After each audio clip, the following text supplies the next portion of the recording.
दिनै बर' बिमा सान गसाइगावनि सराइबिलाव गायदे हेलिनानि मुंख्लं सान फालिदों।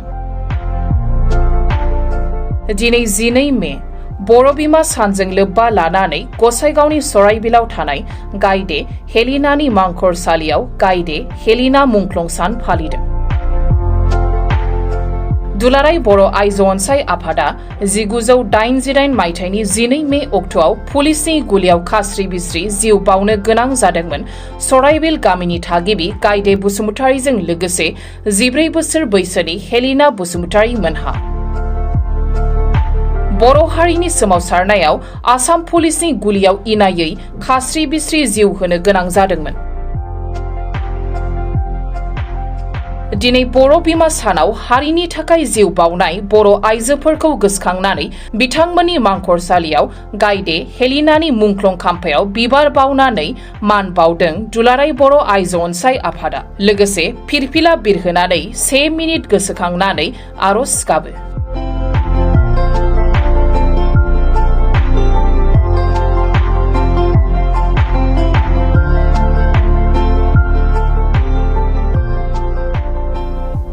गिबियावनो आङो दिनै 12 मे गोथार बर' बिमा सान बे हाबाफारियाव आं गिबियावनो नोंथांमोननि गासिबो निउस चेनेलनि दारै आंनि गासै बर' रायजो राजा आरो दुलाराय बर' आइजो अनसाय आफादनि साफ्रोमबो मावथिफोरनिसिम आंनि गोसो गोरबोनि अननाय मोजां मोननायखौ आं बावहरो।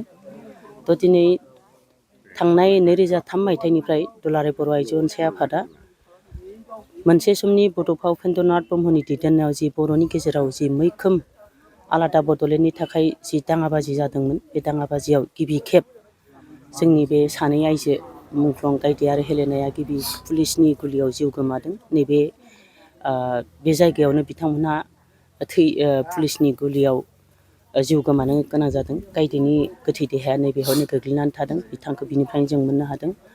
थ' बे सानखौ जों बबे बिथांमोननि थैनायनि जि ओंथि, बे ओंथिखौ जोङो बबे बिथिंजों मा राहायै जों गोजोर खालामनो हागोन, बेखौ जोङो जोंनि गिबिनि जि जायफोरनिखि दैदेनगिरिफोर बै समनि बिथांमोनहा गोबां सावरायलायनायनि गेजेरजों थांनाय 2003 मायथाइनिफ्राय जों बेखौ मोनसे स्रा जादों जे जेतिके गोबां मुंख्लंफोरनि थाखाय गोबां बायदि मैया बिमुं होनानै जेतिके फोरबोफोरखौ फालियो।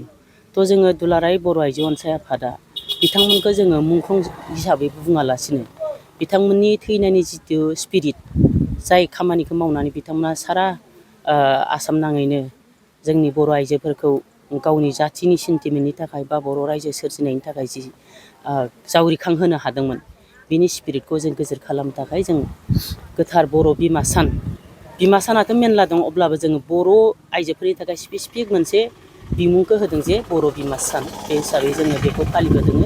थांनाय 2003 मायथाइनिफ्राय दासिम जों बेखौ 21थि खेब बार जों फालिबाय। गुबुन बोसोरफ्राव जों बिदिनो मालाबा जिल्ला कमिटिफोरखौ बर' बिमा सानाव हस्पिटालफ्राव थांनानै सोरबा माबाफोरनो फिथाइ सामथाइ राननाय, बहाबा सि जोम राननाय बायदि मैया जोङो हाबाफारिजों जों खुंफुंहोदोंमोन। नाथाय मालाबा समाव जों सेन्ट्रेलि प्रग्रामखौ खालामनानै जों बिदिनो गेवलां मेलफोरबो खुङो।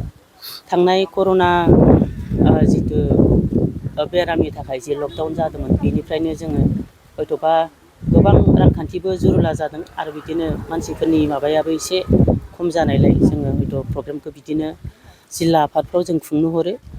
बिथांमोनहा जेरै हागौ सोरबाया गिदिर खालामो, सोरबाया फिसा आनसलिकफ्राव फ्लेग हइस्ट खालामो।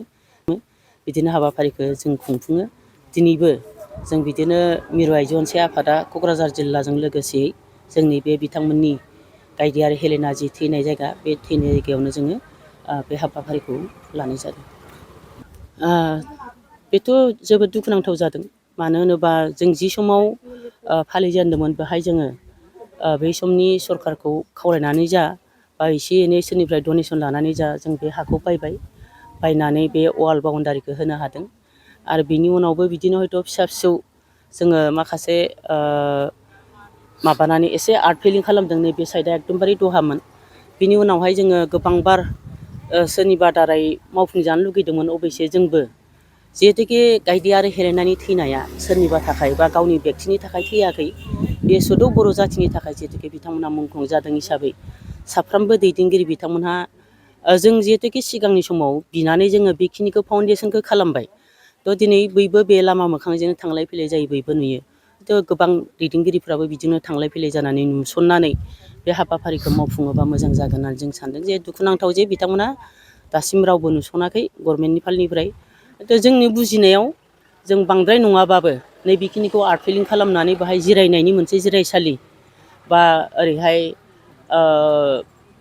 सेनिटारि बाथरुम लेट्रिन ओरैनो माबा मोनसे खालामोब्ला बा लोंनाय दैनि थाखाय बा आथिं आखाइ सुनायनि टिपखलनि बेब'स्था खालामोब्ला मोजां जागोन होननानै आं सानो। थ' जोङो सरखारखौ जों लेंनायबो जाखायाखै। जोंनि लेङिनि उद्देश्यआ बेनो जे जिहेतुके आं दहायनो होनदों गायदे आरो हेलेनानि मुंख्लं जानाया गावनि बेक्तिनि बा सोरबा सासेनि थाखाय नङा, बे सोदौ बर' जाथिनि थाखायमोन। थ' बिथांमोनहा दायथ' दङ। अबयसे बिथांमोना माखासे गभर्नमेन्टनि खामानियाव बेस्थ' थानानै हयथ' गोसोआव गैयाबो जानो हागौ। जिखि जाया आगोलनि समफ्रावबो जोङो जोंनि मानगोनां आसामनि बारग' मन्थ्रि आब' प्रमिला रानि ब्रह्मखौल' जों मोनबोबाय थादों। बिथांखौ लानानै जोङो सम सम बिदिनो हाबाफारिखौ मावफुङोमोन। थ' दाबो जों आसा खालामो जे बिथांमोनहा हयथ'बा दिनैथ' सानसे हाबाफारिया दङ हिसाबै जिहेतुके बिथांमोननि जि थैनायनि स्पिरिट, जि थुलुंगाखांथाव जि जांख्रिखांबोनायमोन, बेखौ गोसोखांनानै सोरबाया बे लामाजों थांनानै बिबार बावलांनो हायो, जोंहा बाहाय बादा गैया। बा बावफैथारनांगौ होननानैबो जों सोरखौबा बायध'था खालामा। हाबाफारियाबो बांद्राय गिदिर नङा नालाय जों बिथांमोनखौ खावलायनायबो जायाखै। थ' जानो हागौ बिथांमोना खावलायोबा फैगौमोन नामाथाय। जों हाबाफारिया फिसाखाय जों रावखौबो इनभाइट खालामनाय जायाखै। बर' बिमाफोरखौ नोजोर होनानै मोनसे गाजा गोमजा हाबाफारि लानांगौ होनना नोंथाङा मा सानो ना साना? बेखौ आं सानो, लुगैयोबो जे गासिबो जाखांफुनाय जेरै बर' फरायसा आफादनि मावथि अनजालुफोर आरो बिदिनो बर' रायजो राजाफोर, आफाद होननानै बुङोबा मेनलि बर' थुनलाइ आफाद, बर' फरायसा आफाद आरो आइजो आफादखौनो बांसिन मिथियो जोंनि समाजनि गेजेराव। गुबुना मिथिया आं बेखौ मिथिया। खिन्थु जों जिहेतुके जोङो बे मोनथाम आफाद जेरै दंबावोब्लाबो ओरै हारिमु आफाद दङ आरो बायदि बायदि बिदिनो आर्टिस्ट एस'सियेसन माबा माबि दङ। जों बिथांमोना हयथ'बा गोदानैहाय आफादखौ दानायनि उनाव बिथांमोनहा सेरोखोम हयथ' मोनथियाबो जानो हागौ। खिन्थु जोङो बिथांमोननि बादैबो जे मेनलि जाय जोङो संगठनफ्रा जहाय मावलायलायबाय थायो, सोरनिबा इनभाइटेसनखौ नेयालासिनो बा दुलाराय बर' आइजो अनसाय आफादनि हाबाफारिखौल' लामा नायालासिनो मोनफ्रोमबो गौथुमानो गावबागाव फिरफिलानि सिङाव, गावबागाव गौथुमनि सिङाव, प्लेटफर्मनि सिङाव बेखौ मान होलायोबा मोजां जागोन होननानै आं सानो।